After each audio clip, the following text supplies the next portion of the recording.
Welcome to COG call of gains. तो आज की वीडियो में हम बात करने वाले हैं जिम में आने के बाद सबसे ज़्यादा पॉपुलर डिमांड जो लोग करते हैं कि साइड फैट या फिर लव हैंडल्स, इसको कैसे कम करें।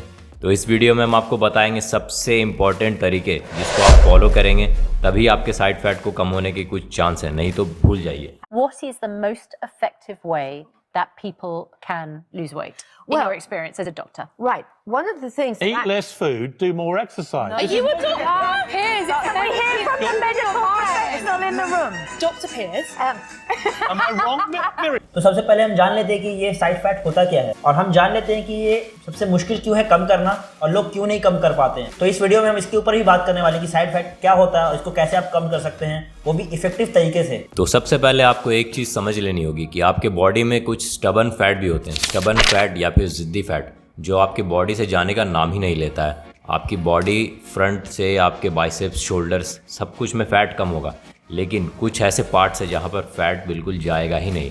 मेल में ये होता है ज़्यादातर आपके बेली और आपके साइड, आपके ऑब्लिक्स के आसपास, और फीमेल में ये लोअर बॉडी में ज़्यादा प्रोमिनेंट होता है। और जैसा कि हम आजकल देख सकते हैं कि वुमेन में लोअर बॉडी ओबेसिटी और मेंस में लव हैंडल्स का प्रॉब्लम बहुत ज़्यादा ही हो चुका है। और ये सिर्फ ओल्ड एज को नहीं, यहाँ तक कि यंग जनरेशन में भी 18-20 साल के लोग को ये प्रॉब्लम फेस करनी पड़ रही है। और ये काफ़ी ज़्यादा डिस्टर्बिंग है यूथ के लिए और मेंटली भी ये चीज़ आपको काफ़ी ज़्यादा सिक बना देती है। जैसा कि हमने बताया कि स्टबन फैट ही रिस्पॉन्सिबल है लव हैंडल्स के लिए। तो बेसिकली बॉडी डिज़ाइन इस तरीके से होती है कि इमरजेंसी में कभी आपकी बॉडी को रिक्वायरमेंट हो फैट का या एनर्जी सोर्स का, तो स्टबन फैट्स को यूज़ कर सके। ज़्यादातर साइड में ये फैट इसलिए स्टोर होता है क्योंकि यहाँ पर कोई मेजर वाइटल ऑर्गन नहीं है, जैसे कि आपके लंग्स, हार्ट्स और लीवर।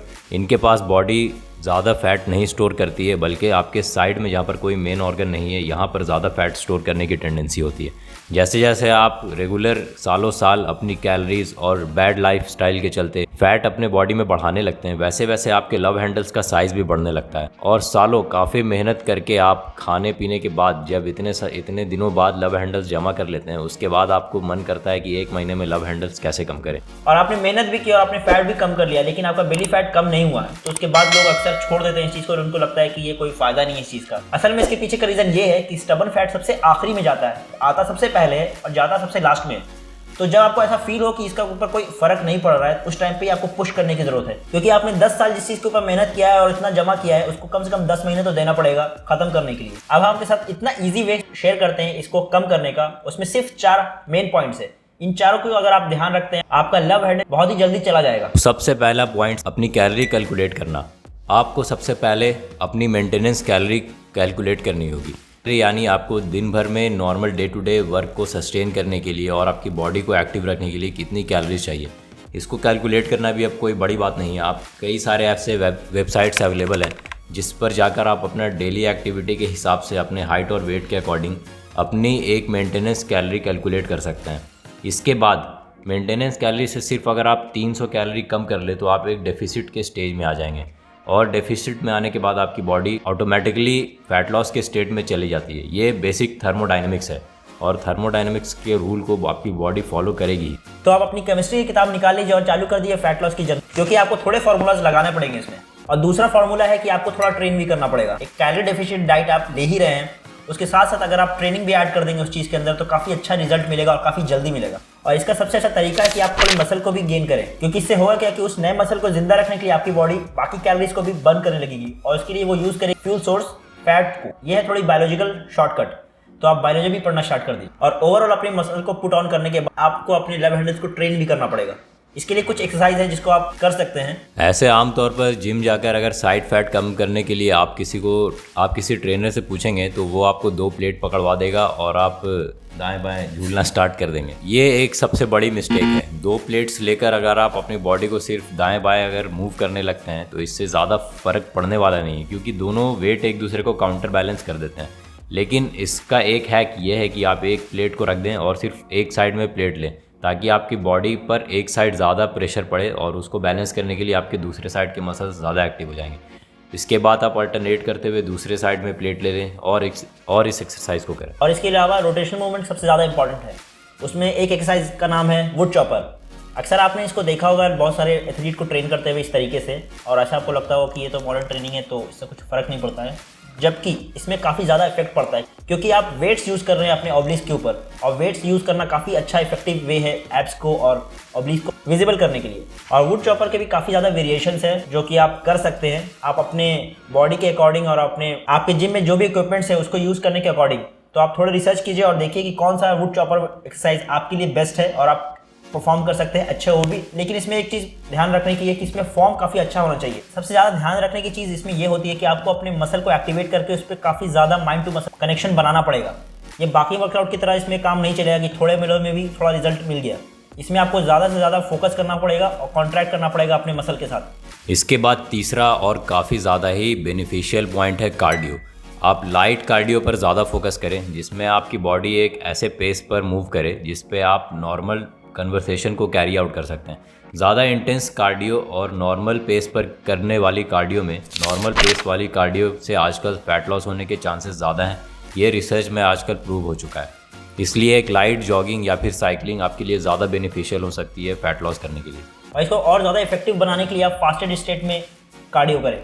जैसे कि आप मॉर्निंग में कार्डियो कर सकते हैं क्योंकि ऑलमोस्ट आप 8 से 9 घंटे की फास्ट पे रहते हैं। उसके बाद आपकी body as a fuel source use करेगी उस फैट को और उससे एनर्जी आपको प्रोवाइड करेगी और आपको नॉर्मल कार्डियो से कुछ ज़्यादा अच्छे रिजल्ट मिल जाएंगे फास्टेड कार्डियो में। और लास्ट और सबसे इंपॉर्टेंट पॉइंट वो है आपकी डाइट। डाइट बहुत मेजर रोल प्ले करती है इन सारी चीज़ों के अंदर। अगर आप सोचें तो आपकी बॉडी ने जो ये फैट स्टोर किया है इसका रीज़न क्या था? इसका रीज़न था आपकी ख़राब डाइट। सालों के जंक फूड अब्यूज़ के बाद और बैड कैलोरीज इनटेक करने से ही आपकी बॉडी ने इतना ज़्यादा फैट स्टोर किया। तो अगर आप इस फैट को हटाना चाहते हैं तो आपको डाइट को ही चेंज करना पड़ेगा। ये एक सबसे लॉजिकल बात है अगर आप फैट लॉस करना चाह रहे हैं, खासकर अपने स्टबर्न फैट वाले एरियाज में। तो डाइट में आपको कुछ चीज़ों का ध्यान रखना है और इसमें कोई रॉकेट साइंस नहीं है, ना कि कुछ ऐसे वेराइटीज़ हैं जो आपके लिए काफ़ी मुश्किल पड़ सकते हैं। तो सबसे पहले आप कार्ब्स को कम कर लीजिए जैसे कि चावल रोटी। अपने फैट और प्रोटीन को बढ़ा लीजिए। और फैट से हम यहाँ बात कर रहे हैं गुड फैट्स का जैसे कि योक और ऑलिव ऑयल। और प्रोटीन में आप ऐड कर सकते हैं लीन प्रोटीन सोर्स जैसे कि फिश, एग। ये काफ़ी ज़्यादा अच्छे सोर्सेज हैं आपके लिए और काफ़ी ईजी अवेलेबल भी हो सकते हैं मार्केट में। तो इन चीज़ों का आप ध्यान रखें और इन चीज़ों को इंक्रीज़ करें। इतना ही करने से सिर्फ आप ये नोटिस करेंगे कि आपके काफ़ी ज़्यादा अच्छा रिजल्ट मिलने लगा है। ये तो बात हो गई कि आपको क्या खाना है, लेकिन कुछ चीज़ें आपको बिल्कुल अवॉइड भी करनी होगी, जिसमें सबसे पहले आपको रिफाइंड और प्रोसेस्ड फूड को बिल्कुल ही अवॉइड करना होगा। रिफाइंड ऑयल, मैदा और शुगर, इन तीनों चीज़ों से अगर आप बच जाते हैं तो आप ना सिर्फ अपना फैट लॉस कर पाएंगे बल्कि एक ज़्यादा हेल्दी और बेहतर ज़िंदगी जी पाएंगे। और इन सब के ऊपर एक आपके साथ एक ट्रिक शेयर करते हैं जो कि मैजिक की तरह इसके ऊपर काम करेगा। वो है फास्टिंग। आप हफ्ते में 1 से 2 बार फास्ट कर सकते हैं। कोशिश कीजिए कि 2 बार हो जाए। अगर नहीं होता है तो कम से कम एक हफ्ते में 1 फास्टिंग तो होनी ही चाहिए। इससे आपकी बॉडी काफ़ी ज़्यादा रिफ्रेशिंग फील करेगी और आपको भी काफ़ी ज़्यादा लाइट फील होगा और आपकी इंसुलिन की सेंसिटिविटी भी काफ़ी ज़्यादा बढ़ जाएगी। और ये बहुत बड़ा रीज़न होता है किसी फैट को इंक्रीज करने में बॉडी के। बस आप इन पॉइंट्स को भी अगर कर लेते हैं तो आपके फैट लॉस की जर्नी काफ़ी ज़्यादा ईजी और अच्छी होने वाली। और एक पॉइंट और भी है कि आप अपने आप को हाइड्रेट रखें, ज़्यादा से ज़्यादा पानी पिए। इससे होगा क्या कि अगर आपकी बॉडी में ज़्यादा से ज़्यादा पानी का बढ़ेगा लेवल तो आपकी बॉडी फ्लश आउट भी करेगी बॉडी से, क्योंकि हो सकता है कभी कभी ब्लोटिंग भी होती है और मसल के अंदर पानी भी स्टोर हो जाता है। और ज़्यादा पानी पीने से आपको थोड़ी भूख भी कम लगेगी।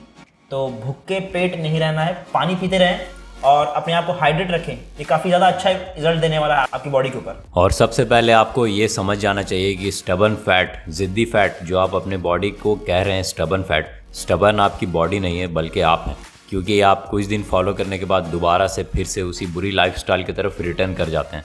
तो इस जिद को छोड़ दीजिए और एक बेहतर लाइफस्टाइल की तरफ कदम बढ़ाइए। LIC कराइए। तो ये वीडियो काफ़ी ज़्यादा इन्फॉर्मेटिव हो सकती है उन लोगों के लिए जो कि अभी भी बिस्तर पे पड़े हुए हैं और फैट लॉस नहीं कर रहे हैं। तो आपको अगर उनको बताना है कि कैसे फैट लॉस होता है तो इस वीडियो को शेयर कीजिए उनके साथ और कमेंट में ज़रूर बताइए कि आपके ग्रुप में सबसे ज़्यादा मोटा कौन है।